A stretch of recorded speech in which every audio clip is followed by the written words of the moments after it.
First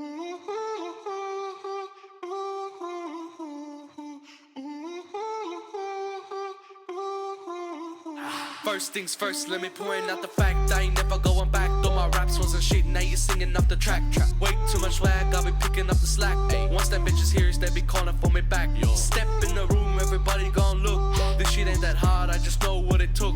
18 karat solid gold piece on my neck, yeah. I ain't tryna flex, yeah. She be double texting, tryna get the sexy.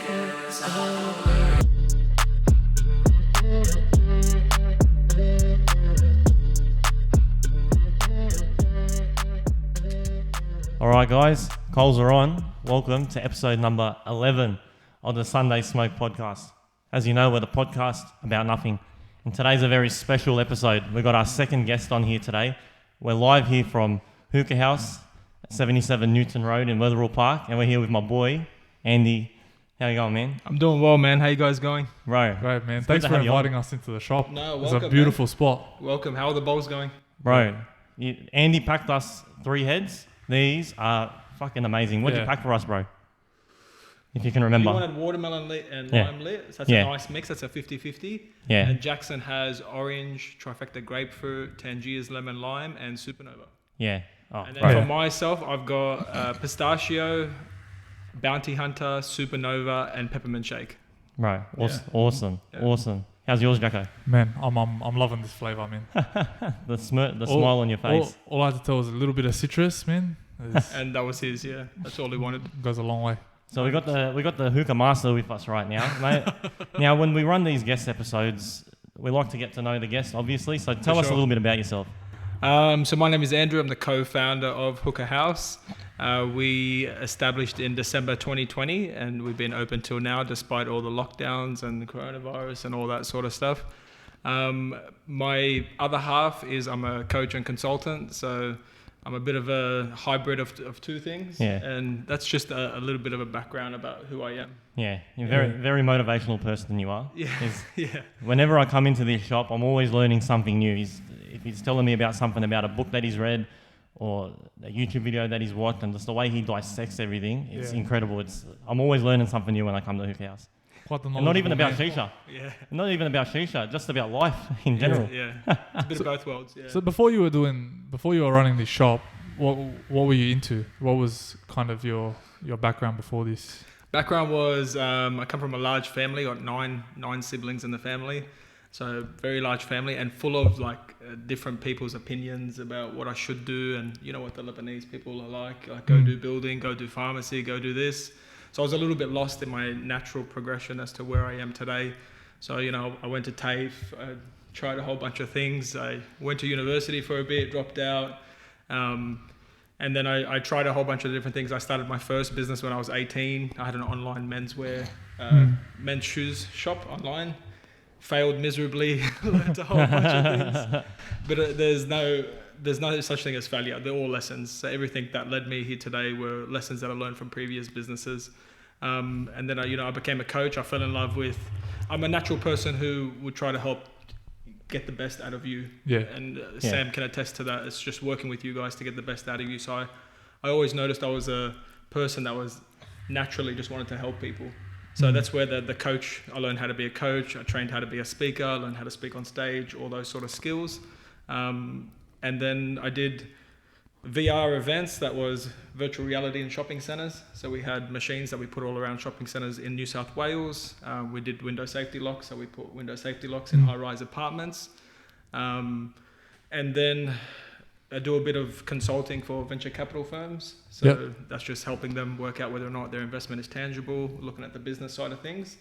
And Hookah Haus is I love business. That's one of my bread and butters. And I love Shisha. So that's how Hookah Haus was born. It was just the two things that I love the most. That's really what business is, isn't it? Yeah. You find two things you love, you join them together. That's right.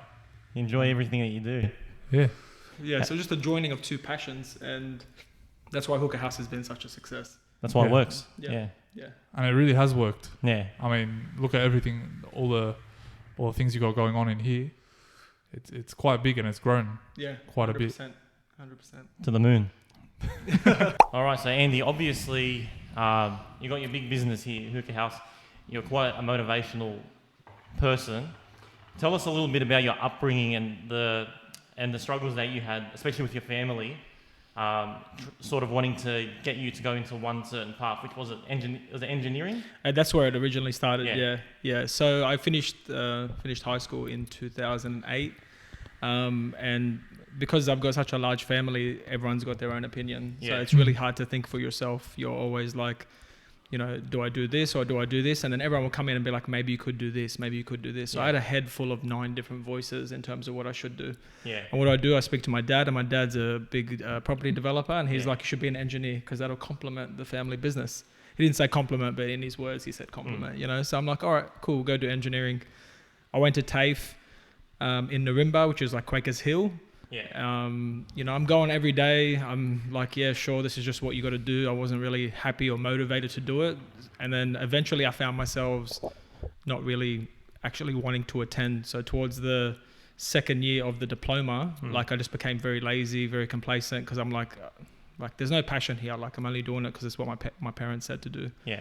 I remember the day I got into university because I did a bridging course, and I think we were driving somewhere. My mum's like, open up this letter. Yeah. Like, you got a letter from the university. I'm like, oh, fuck, here we go. The typical Arab parent. Yeah, man. So They were wrapped. I was driving and I'm like, they said, congratulations, you got accepted into Diploma of Engineering at, Western Sydney University. Yeah. And in my head, my heart sank because I'm like, fuck. Man, now I'm stuck. This is my life. Yeah, this is like the next couple of years, and I was already feeling like this is just not me in the beginning process. So when university came along, like my parents were fucking wrapped, man. They were so excited. Because in high school, like I only chose subjects that I loved doing. I didn't really think about the mark and the this and the that. And I remember like the day I got my HSC results, and I've got heaps of cousins, so it's naturally competitive because you're always like, look at this person. And I know it comes from a good place, but if you're not informed, you mistake that for like comparison. Yeah. So everyone's getting 90s and shit, and I'm like, oh man, I really don't want to open this fucking letter. I'm like, I'll just tell people I got 65. I actually went around telling people I got 65, but I actually got a 42. 42. Oh wow. 42, yeah. And I'm like, fuck, this is. I looked at it and I'm like, I'm not gonna let 42 be the ruling and the tone of what my life is gonna become.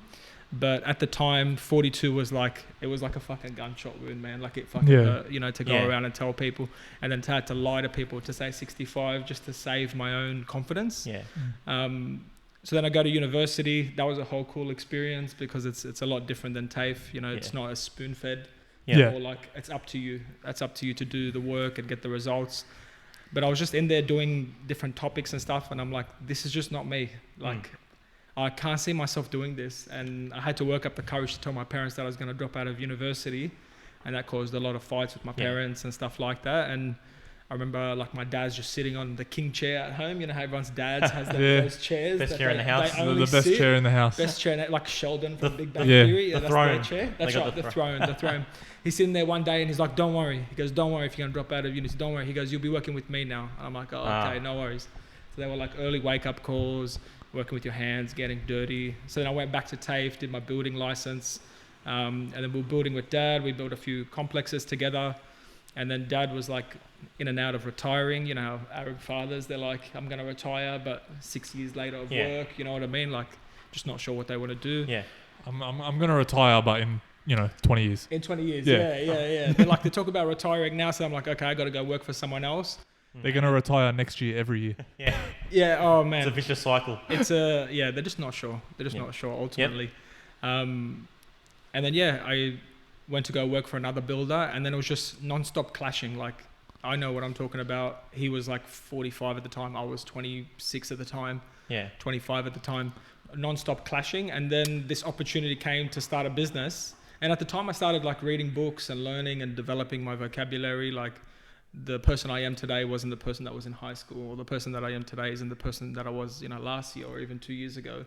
So I started falling in love with developing myself and who I can become just from a sheer fact of learning. Like, listening to these motivational guys online, I started to really like some of the messages that they were sort of pushing out. And then naturally I started learning I started like looking at books about how can I improve, what skills do I need to critically improve. So I started to improve sales skills, business psychology, and communication. They were the 3 skills where I'm like, I know I'm lacking in.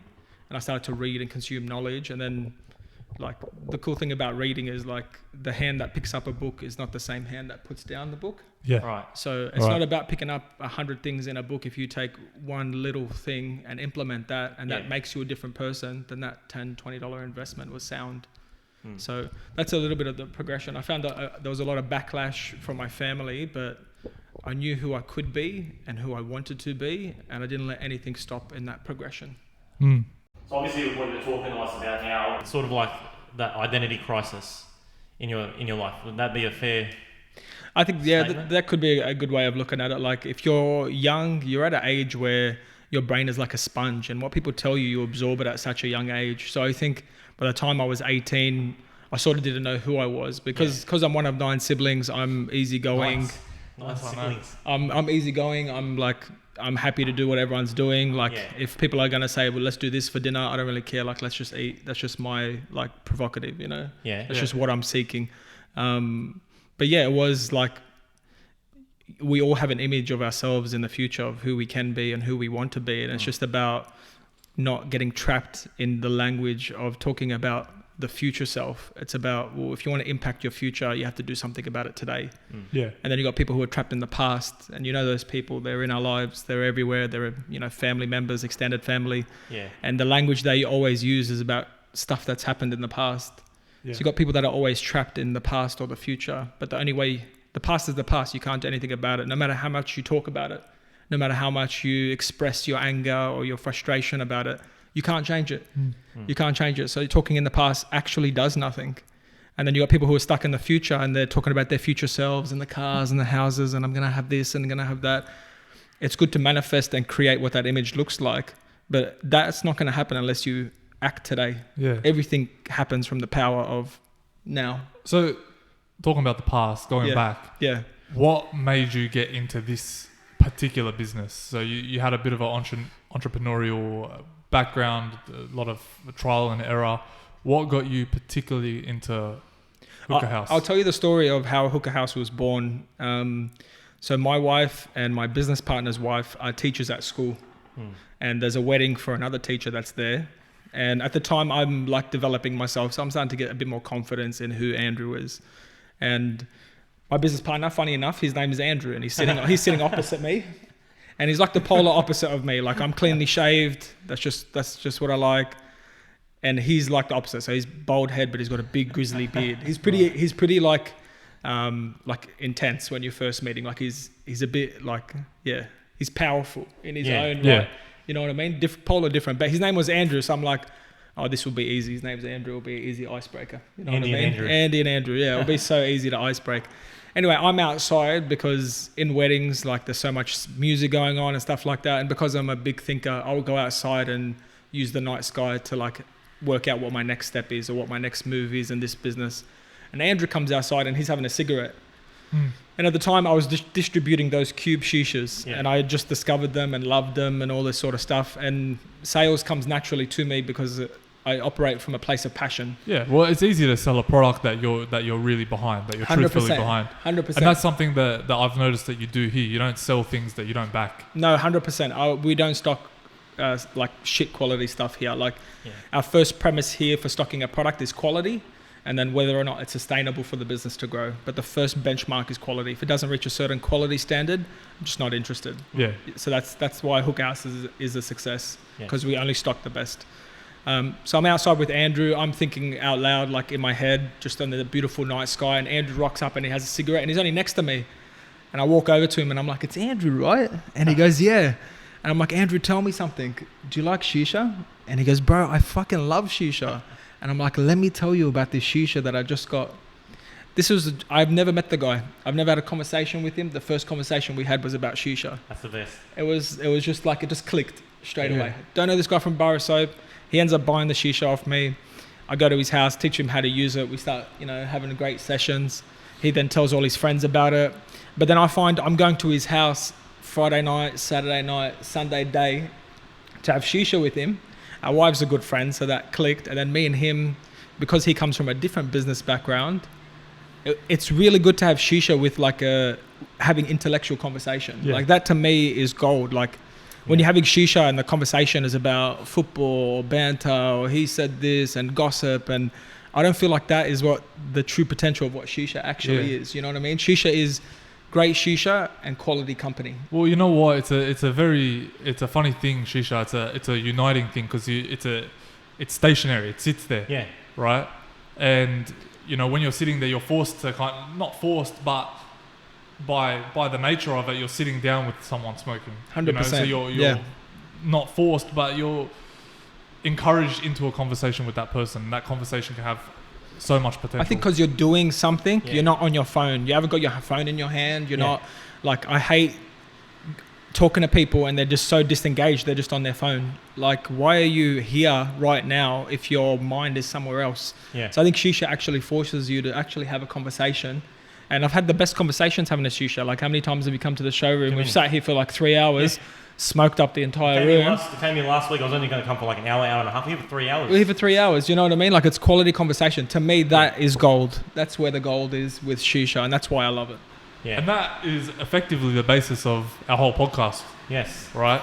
You know, it's conversation, could be about anything, but it doesn't matter because we're sitting down, we're smoking, we're talking. Yeah. We're disengaged from the rest of the world and just focused on kind of the conversation, what we're doing here. For that hour and a half, it's like we've blocked off the rest of the world and we're just here. It's just me and you, or it's us three right now. We're just having a conversation. And like you're talking about before, the present.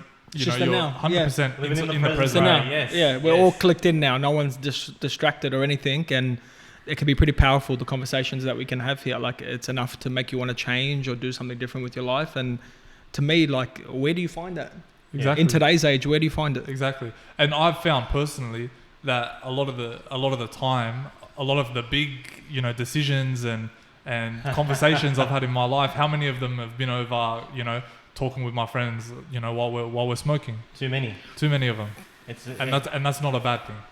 It's just like when we played scissors, rock, paper, rock, you know, the other week. Wait, what'd you say? Scissors, rock, paper, rock? Rock, paper, scissors. Two types of rocks, yeah. And you're like, this is where real men make decisions.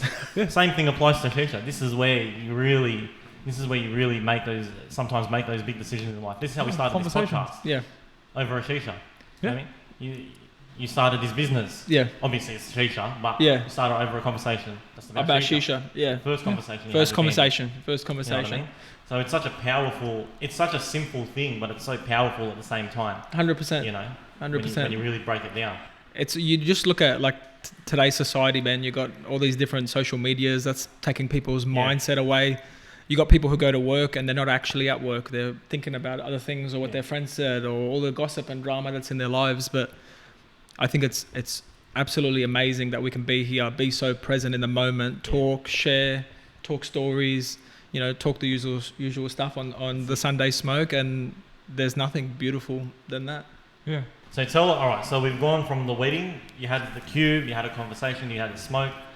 What kicked you guys into gear to say, you know what, let's start Hookah Haus? All right, so Andrew calls me up one day. Yeah. And at the time I was coaching back to back. I think I had about 15 clients. I was working with an organization, coaching non-stop. I had a pocket of time. He calls me up and he goes, guess what? And I'm like, what? And he goes, I found a Shisha that's worth $800. And I'm like, $800? How? Why? Yeah. How? Like, what do you mean $800? That's a lot of money, man. Like, the cubes themselves were like $350 at the time. Like, 800 is a substantial jump from that. Like, what constitutes that? Anyway, he gives me the name, and then I just go on this rampage of research. I'm going online, I'm reading reviews, I'm watching YouTube videos, and it's not enough for me to create a buying decision because it's something that I've never done before. To spend $800 is a lot of money. Anyway, we get to the point in time where it's a couple months down the track, and he calls me up, he goes, guess what? And I'm like, what? He goes, I found a shop that sells them. I'm like, no way. That's the only thing I've been like craving. I want to see this thing. I want to see this beast. I want to touch it. I want to feel it. I want to see it, you know? And he goes, yeah. He goes, you know, like, what are you doing today? And I'm like, look, I've got one more call at 4:00 and then I'm free. And then I go, he goes, come down. He goes, pick me up and we'll go there. I'm like, yeah, 100%. I'm down. Yeah. I tell my wife, I'm like, we're going to Andrews tonight. You know, we're getting this Shisha. I'm so excited. Anyway, my last coaching call, they cancelled. And normally I would be like, fuck, because I'm in the zone. I've read all the information. I'm ready mentally for the call. Yeah. But this time I was happy. I'm like, yeah, no worries. We'll reschedule. Sure. Call up Andrew. I'm like, bro, last client cancelled. I'm coming to your house now. And he goes, yeah, no worries. I'll meet you there. I pick up Andrew. We're fucking excited. Go into this place. Halfway through, in my head, I'm like, I want to split it with him. Yeah. And he just pops out and he says, do you want to split it? And I'm like, yeah, absolutely. I'm down. Let's buy it. Whatever the fuck it is, let's get it. See, wavelengths. Go to the shop. Go to the shop, we get there, and in my head, I'm like, all right, you're a shop owner, you're selling this product. In my head, business mind clicks in. I'm like, how much do you know about the product? So I go up to the guy, and I'm like, bro, what can you tell me about this shisha here on the table? And he's like, bro, it's made in Germany. And I'm like, yeah, bro, I know. It says it on the box. It's quite obvious. And I'm like, what else can you tell me about it? And then he's got a thick Arab accent, so he's like, wallah, brother, once you buy it, you'll never have to buy another one again. And I'm like, yeah, bro, don't sell me on the shisha. Like, tell me about the shisha. Like, how much do you know about it? And man, he couldn't answer a single question about it. And in my head, I'm like, how does this guy who sells a product not know anything about it? Like, how can you, if you have a shop or if you have a product or a service, if you don't know anything about your product and service, you don't have the power to then sell it.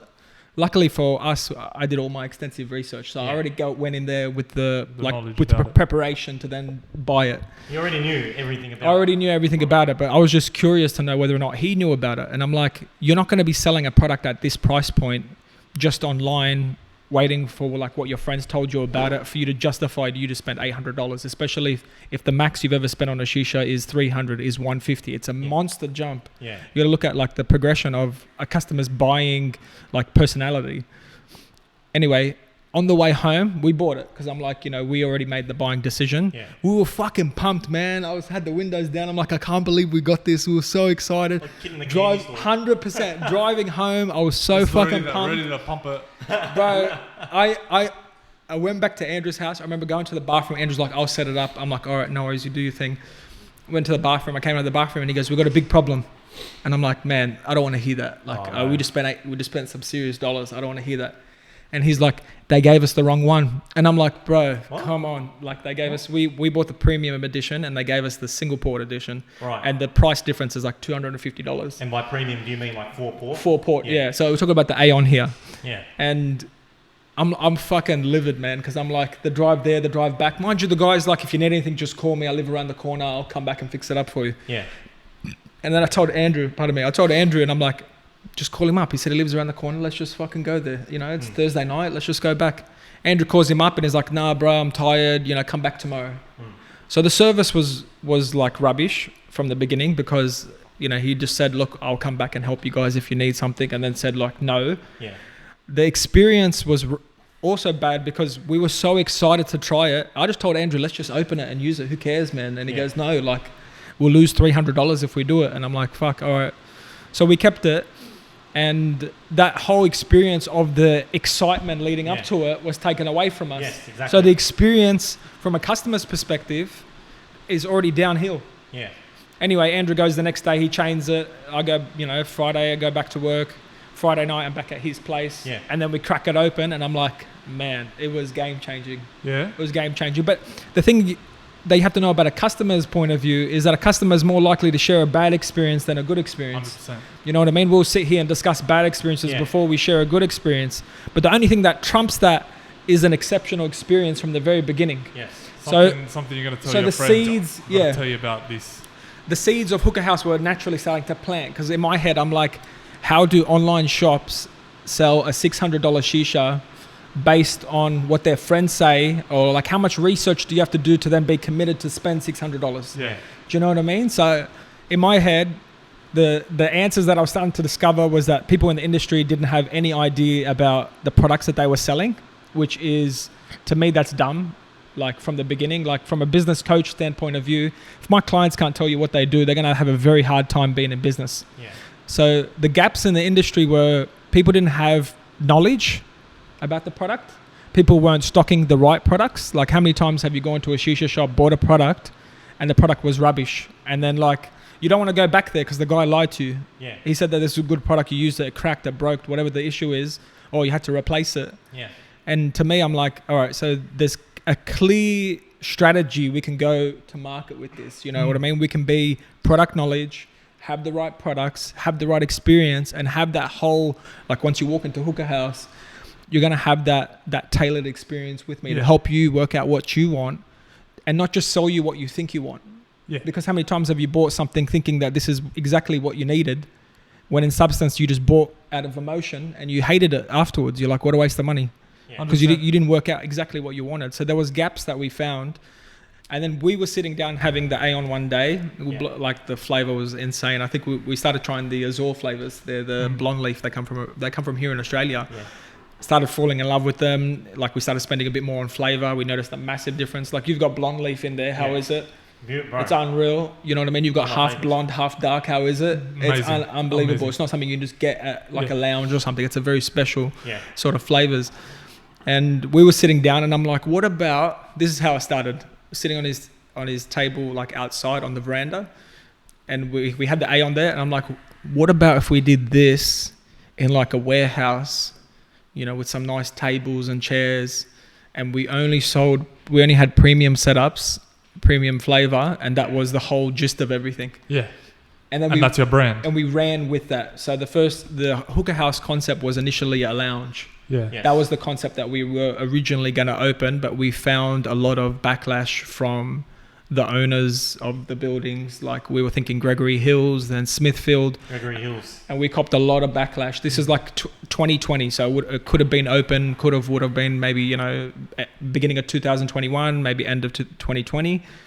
But to get the licenses and get the landlords on board was a bit of a difficult process, especially for us. Especially somewhere down in Gregory Hills, which is there's obviously a lot more like ethnic people going down. That's where people are going, but it's not a place that is geared towards that kind of market. Market. There's a lot of stigma around shisha. Like one of them said to us, "Oh, if you smoke shisha in the building's gonna smell." And I'm like, "Well, that's actually incorrect." Like when I was doing building and stuff like that, and people smoke cigarettes in the apartments, it would stain the walls would go yellow. But with shisha smoke, it's vapor. It's got no chemicals in it for it to stain anything. Right. Like if anything, the building will smell amazing. You got milk and cookies and watermelon ice, and 100%. You know what I mean? It would actually smell amazing. But man, I remember these guys in Gregory Hills. We found the location. Like me and Andrew would drive out there, go and talk to the agent.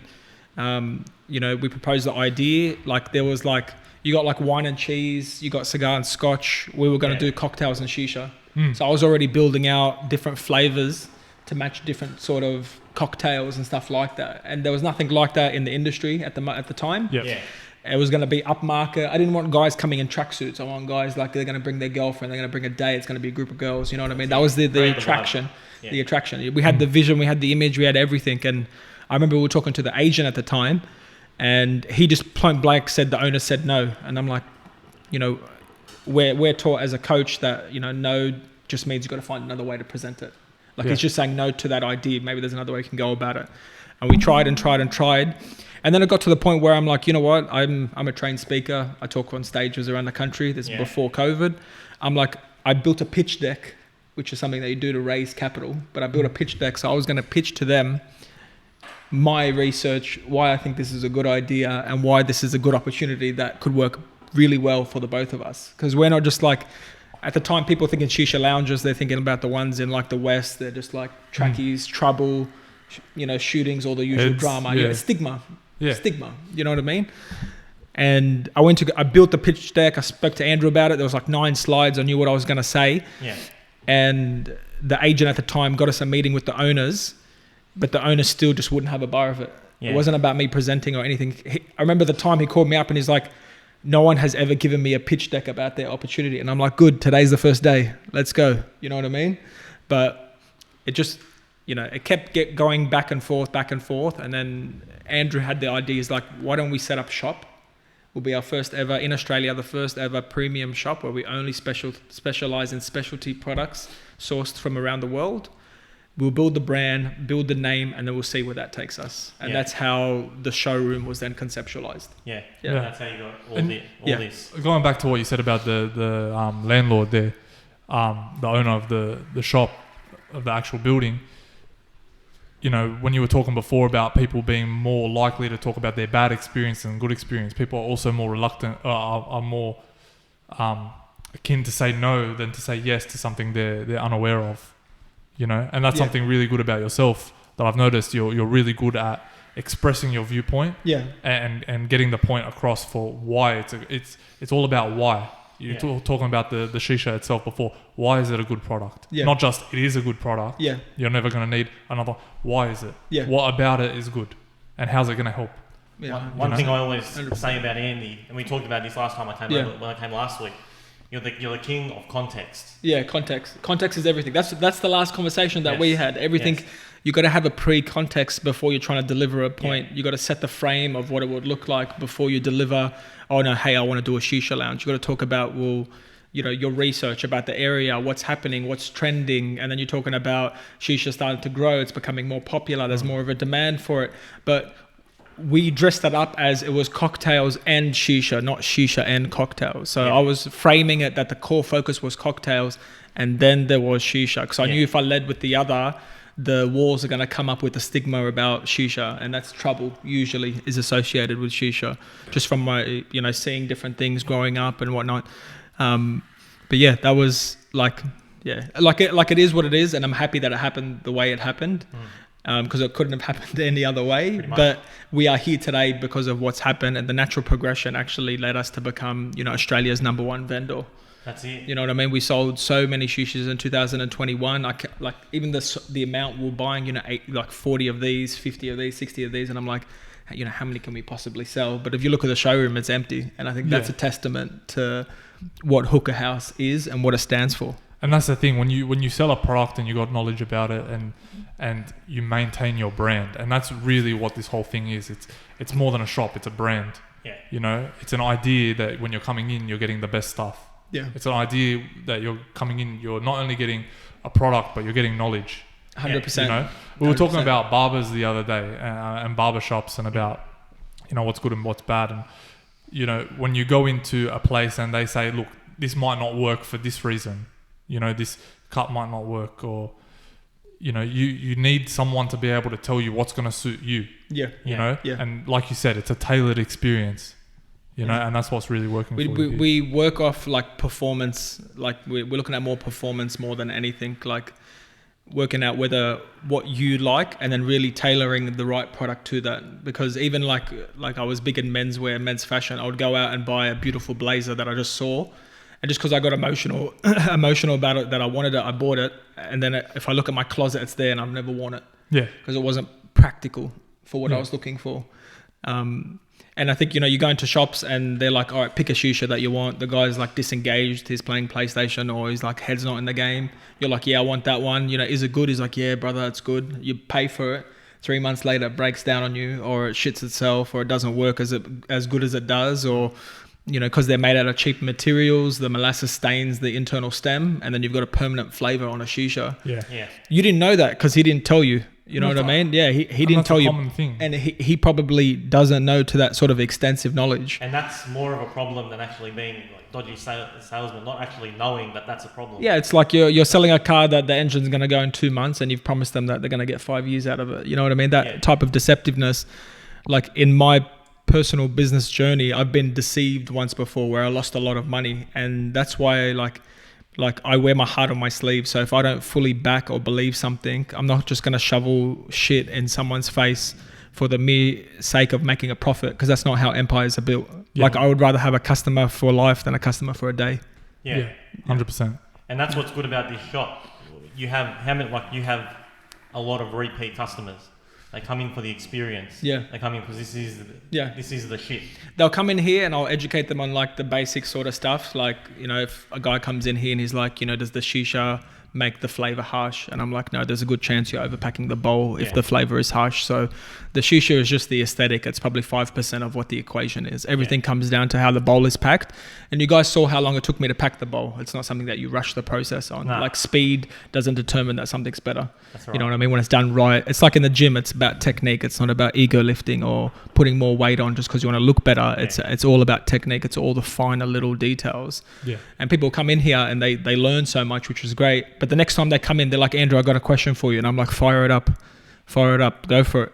And I'm happy to spend, even if it's half an hour, even if they don't buy anything, I'm happy to educate them because I know they'll have my voice in their head next time they have a session. They'll notice the difference and they'll come back.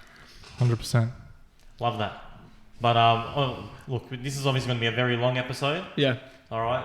We love what you've done with the business. We love being here. We love, just every time I come in here, it's like, as I said before, a kid in the candy store. It's like, even if I'm seeing the same shit over and over. That's how it's designed. Yeah. Premium experience. That's it. Yeah. And we're going to touch a little bit more upon the business side of things a little bit later in the podcast. Okay. All right. Let's get into what we're really about. Yeah. Nothing. All right. So one thing I want to talk about, which is better, waffles or pancakes? Waffles or pancakes? We're talking about flavouring now. I'm just going completely just somewhere else with this. Okay. Let's crack it. I'm going to say pancakes. My wife makes great 100%. pancakes. Yeah. Pancakes are great. Soft, fluffy, loaded up with some syrup. Yeah, we're going to go pancakes. What about you? Pancakes for sure, man. You guys are nuts, bro. They're way more versatile Yes. than a waffle. Yeah. You know? You can have pancakes for breakfast, lunch. You could even have it after dinner. Dinner, dessert, whatever you want, man. Waffles is exclusively dessert. Oh, I disagree completely. I think waffles are more versatile. All right, they got the ridges inside. You can put, if you're putting it with ice cream, the ice cream sits inside those little squares. I don't know. I think there's no doubt that waffles are amazing, like with the ice cream, that taste. But I just feel like you can only have that taste at a certain part of the day. I'll have waffles for breakfast. I'll have waffles for lunch. I'll have waffles for dinner. Waffles are the shit. Yeah. All right, I disagree. I've never seen you eat a waffle in my life. I don't know what the hell you're talking about. All right, so as you know, we've got quite a few segments that we like to put on this show, and one of my favourite ones is unnecessarily stressful situations. My absolute favourite. I love this one. You I know? could do this one every week and not get bored of it. Fantastic segment. So I was thinking the other day, right? One of the main situations that I just can't stand. Yeah. When you're driving up to a red light, or you're driving in a car and you see someone that you know, right, in the car next to you. Yeah. And you're forced to have a conversation with them, but it's a timed conversation. You never know when the light's going to go green. 100%. Right? Yeah. So you're mid sentence, the light goes green. Oh yeah. Anyway, see you later. Yeah. I don't even think there's time for that. It's just like the car just goes. And that actually extends because sometimes I hate driving on the same road with people that I know, like even just driving there, because I always feel like, do you ever like get in a car with your mates and then another car with some other mates, right? And it's like one of them's trying to like drive to be at the same level as you. Yeah. Okay. Yeah. You know? And have you ever been in that situation? Yeah, I've been in that situation before. I can't handle it. There's a different car conversation happening. Yeah. Do you know what I mean? And then you're trying to like measure and like, what do you do when you pull up next to each other? Do you wave? Like, yeah, like because when I'm driving, I don't want to wave at people. I don't want to do none of that. You don't want to see people. I don't want to see people. I know what you mean. I'm in my zone. I'm listening to music. All right, leave me alone. I know, because then you see them and they're signaling to you. You see them and you act all happy. You roll down your window and then you start talking about general shit that just doesn't matter. Yeah. And you're just like, and the problem is that you don't know how long that conversation is going to last because you're waiting. All right, should I have an in-depth conversation? Yeah. Or should I keep it short and sweet? How because you don't know. do I go? Because you don't know when that light's going to go green and you're just going to drive off and it's just even more awkward. It's a terrible situation to be in. I hate it. It's just like a hi bye sort of thing. Like it's happened to me a few times. It's like a hi, yeah, you're going to work. Oh, like coming home from work. Okay, cool. The usual. Hi, how you going? Yeah. I'm good. How are you? Whenever you end the conversation because you think the light's going to go green and it doesn't and it stays red and you're just kind of like sitting there like... Should I say anything? Or let's say you have like one of those lights that have two turning right, like you're going right and they're two turning lanes and you pull up next to each other and you're having that conversation that goes green. You're like, thank God, let's get out of here. And then it goes red again, and then you pull up next to them again a second time, and it's like fuck, you got to start up again. What about you, Sam? Right, look, I got one. You're in public. I'll set the scene. You're in public. You're walking through the shopping mall, or like a Westfield. You're walking to a certain spot, and you realise you're walking in the wrong direction. And you got to like point and turn the other way. You stand there, you look around, you're like, and then you get on your phone, you realise you fucked up, and you think that everyone's looking at you. Thinking like, look at this idiot. Yeah. Look at him going the wrong way. Yeah. No one's looking at you. No one cares. No one knows who you are.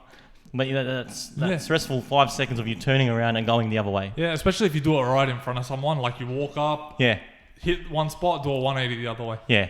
What's funny on that, touching on that, is like when you see people waiting in like a big line, they just wait and then you just see someone getting frustrated 180 and then just stomping off the other way. It's like, man, this guy just had enough. He just couldn't do it anymore. So, you know what? I've seen people do it where they like progress from the back of the line to like almost at the front of the line, and they're like, nah, fuck this. You see, that's wrong. That's just bad. You gotta commit to it. You've made it. You've made it. You've made your decision. It's like when you're in Woolies and you're walking towards the checkout and you're deciding which line to take, and you're like, all right, I'm going to take this line. There's less people, but then you got 70-year-old Nora doing the checkout, and then you realise that the line next to you, which was longer, is going quicker. Yeah, you know, you've made your decision. You change your lanes. No, you don't change lanes. I'm anti lane changing. Lane changer. You stay in your checkout, all right, and you commit to the checkout.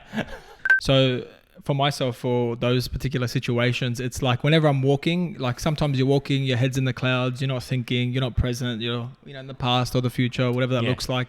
You're walking and you accidentally like stub your toe on the sidewalk. And for me, like, I used to get embarrassed because I'm like, someone's laughing at me because I normally laugh at someone. And then I just always laugh it off. But like the first thing is the frustration of the toe being stubbed. When you got your freshest Havanas on. Yeah. Or when you're walking down with your head on your phone and you walk into like your shoulder clips a pole or something. Yeah. And the first thing you do is you look around. Like, did anyone see that? Yeah. The Not first reaction. Yeah. First reaction is who saw that. So I'm always like sussing that out. But it's the pain, and then it's trying to collect your step afterwards. Like, is it a hop? Is it a step? Do you stop? Is it a hop? What do you do? Do I laugh about it? Do I acknowledge that I fucked up? You gotta laugh. You laugh about it? You have to laugh, yeah. Or do you pretend like nothing happened? Nah, you have to laugh. If you pretend like nothing happened, it's going to be on TikTok somewhere. You know, someone would have recorded it, or they're recording something and they just saw you kick the sidewalk and like semi-fall over. Hey man, if that gets us TikTok famous, I'm not against that at all. All right, Andy, we all have inspirations in life.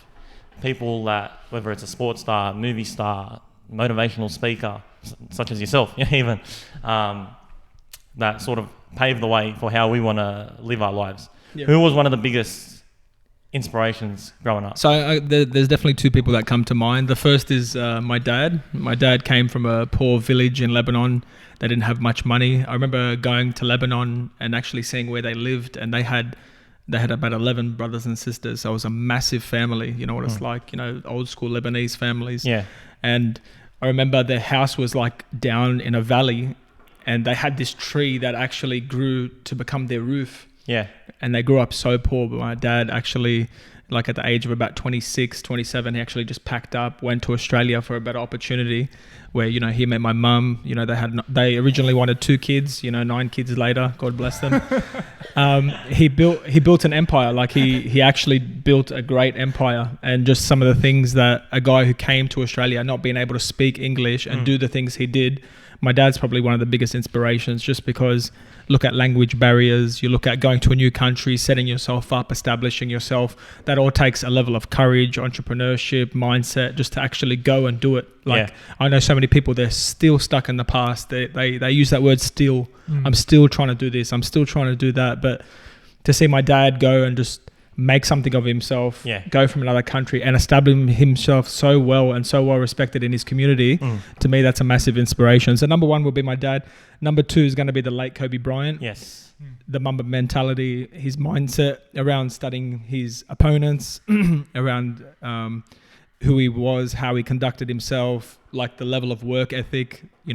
Kobe Bryant was preparation, was all working, was all like studying. How does he become a better scorer, an elite scorer? Like I've read one of his books. It's the Mamba Mentality book. It's a big, like sort of almost like a picture book, but he goes around and he talks about how he studies his opponents, how he learned what their weak spots were and attacked them. So Kobe Bryant was definitely one of the biggest inspirations to me, because I loved his tenacity. I loved the Lakers. I loved basketball, but just who he was on and off the court was, just a massive inspiration for myself. So they're the 2 people that, are inspirational to me. And there's like a few people, like on the internet, you got a lot of different like gurus and people specializing in different, sorts of traits of life. But it's just about, looking at yourself and where you can improve. And there's all these great, phenomenal speakers online that really zone in on, your mindset or, your limitations or your negative beliefs, and just unpacking all that. And so I find like anyone and everyone can also be an inspiration. It's just about working out, where you are, where you want to be, what that gap is, and then who has knowledge on that gap. And then that can become a different piece of you. Awesome. Yeah. You know what I like about the like, you know, especially sports stars, like, you know, that are like some of the best in their field, you know, like Kobe Bryant, as you said, you know, probably even like Michael Jordan and stuff. That mentality of the first person there and the last person to leave. Yeah. That's one of the best mindsets to have, because that's how you truly become going from good to great. Yeah, 100%. You know, and 100%. Leave a legacy behind you. 100%. It's definitely like embodied a few different like things in myself about, you know, either working hard or putting in the hours or doing things that make you feel uncomfortable. Like you talk about Kobe Bryant was one of the NBA stars who would put millions of dollars worth of his income into his body, into his training, into his rigor. So he was a big believer of investing in himself to help him progress to the next level. So if that's what someone who I idolize does, then it's okay for me to pick up a book or a course or get a coach and work out where my limitations are and help me unpack them so I can become a better person. And that's why I love coaching, because that's essentially, you know, what I've learned. Yeah. You know what I mean? It's finding those gaps. And if there's anything you can take away from our conversation, if there's just that one little thing that shifts your perspective a little bit, that improves your life or your well-being or your health or your wealth or your business or your relationships, if there's anything that you can take and it does improve, then to me, that's the essence of life. That's what life is all about. It's about change. Like I hate when you see people in the past, they're like, oh, you've changed so much. It's like, yes, that was the evolution. That is what we're meant to do. Like, you know, I've met people, like I'm 31, I'll be 32 this year. I've met people that were in, like when I was 18, and they're still living that 18-year-old self. They've still got that same beliefs. They still talk the same. They still, you know, walk the same. Everything's the same about them. But I'm like, in like 12 years, you've done what? Nothing. Yeah. So self-development is powerful. Yeah. It's just important to not get lost in the chase of knowledge as opposed to the chase of action. That's the biggest thing. Like, knowledge is nothing if you're not going to act it. Yeah. Don't get lost in the smoke. Don't get lost in the smoke. Yeah, absolutely. That's it. So I've had a bit of a bad experience recently, and it got me thinking about a few things. A few jobs that people hate.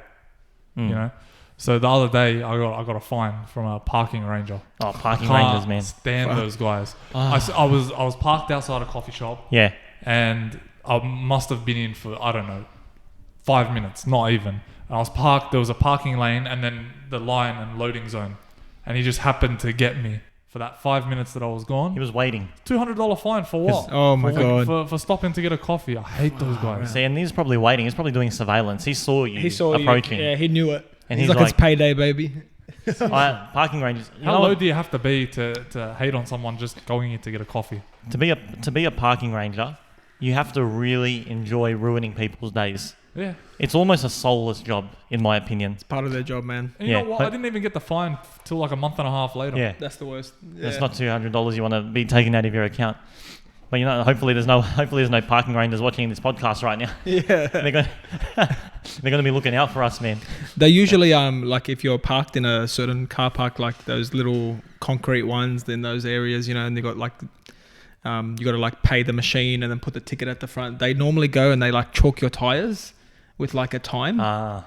Really? They go and chalk. So I don't know if they do it for 5 minutes. Like that's a quick turnaround. I think he just saw it and just booked you for it. But they would always, like every time I was there and I'm like, oh, it's a little bit over. You know, you only paid for 30 minutes and it's 45. I'll just go and check the tires and see if there's any chalk on it, because that's when they write when you came in. So it could be a way for you to, I don't know, just check your tires. Shit. There you go. Check your tires, guys. Check your tires. Check your tires. You heard it here first. Yeah. You know why? You know what I hate? A job that I hate. What? Used car salesman. Disaster. Used car salesman. Hard. It is such a dodgy field. They try to upsell you on all these shitty cars that they probably clock the Ks back a little bit. And it's a dodgy. I got another story about that one. Jeez, how many stories do you have? I love it. Well, it's not really a story, but it happened to my girlfriend. She bought a car from a used car salesman, and he gave her a good deal, admittedly. Right, the car had something like 85,000 Ks on it. It wasn't much. Yeah, but she finally and she's not that experienced with cars, so I say, all right, listen, bring me with you. She didn't bring me with her, right? She just went to go, get it, because she loved the car. She was emotional about it. So I'm like, all right, let me try it. Let me drive it. Let me see how it feels. Yeah.